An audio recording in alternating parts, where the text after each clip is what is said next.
Hey everybody, still here, Daily Market Pulse for Thursday, May 22nd. So stocks are higher, indexes higher in mixed volume today. Not sure how convincing all that is exactly, but nonetheless, you see the Dow Jones just barely higher today after a triple digit day yesterday. Barely higher, right underneath the 16,600 level, still, with room still to much higher, obviously. The S&P, however, cleared the 1885 area, came off its high just a little bit. It still had room to 1900. It came very close. Closed at 1892. You can see here, and it didn't quite make it to 1900, but 1896.33 nonetheless. I'm just going to assume 1900 and a retest of the 1902 approximately level is still in store. We'll see how that goes, but essentially, let's see what they do with this, with the trends still being up, but not very robust at this time. Nasdaq, on the other hand, as well, is also higher, in and over the 50, but barely, clearing the pivot barely. Next pivot just higher than that. Let me do this and get rid of something here. I want to get rid of that, I think. And anything else that's in my way. There we go. So there's the pivot, there's the Bollinger Band, there's the next pivot above. So it's just right there, sitting overbought. Possible resistance. We'll see if they get rejected here and how aggressive. It could be aggressive if they drop this thing, come all the way back down toward 4,000 if they get ugly. TSX is slightly higher once again to the Bollinger Band, not quite to the dark cloud cover high, but very, very close to retesting the recent highs as well. Above the 8, above the 20, above the rising 50 as well, with the rising 200 below.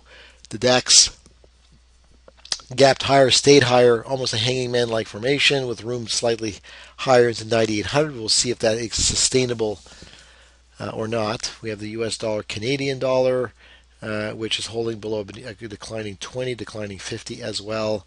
Looks reasonable still to try to form the bottom and then maybe a right side as well.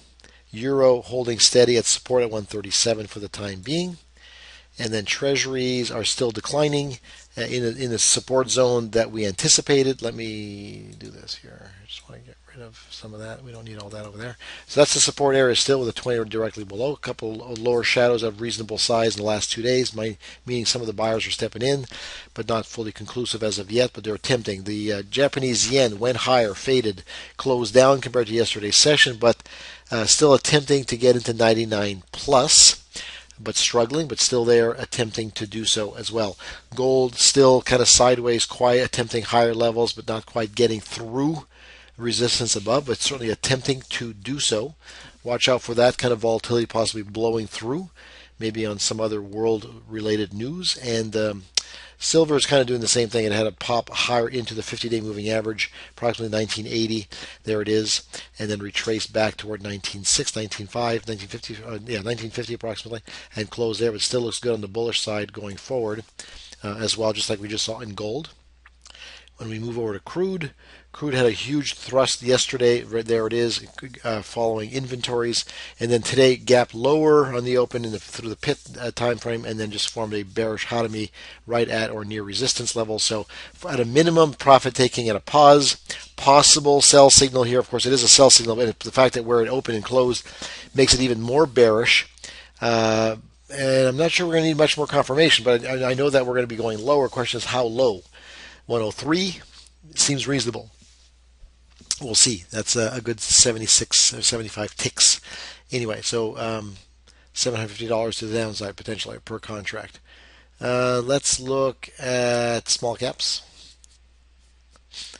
And small caps look like this: bump higher, following the hottomy, following the hammer, etc., but still at the 200, at the 20, above the 8, declining 50 above. Room still to 112 and a half. But maybe stuck here. It's hard to say. Not overbought yet, but it's gone sideways for the most part. 112, 112.50 above to 108 below. $4 to $4.50 range currently on the IWM, the small cap. So here is a bullish hottomy. Now that was red earlier. Obviously the session must have closed with a rally, and there it is. Yep, that's what I thought, because I looked at it at least an hour ago, 2 hours ago, hour and a half ago, and it was red at the time, and there's the bounce and the pop.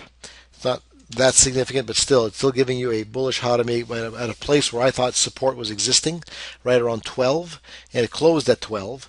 And so watch out here for the possibility of this move back toward 13, 1350 with a reversal on the markets.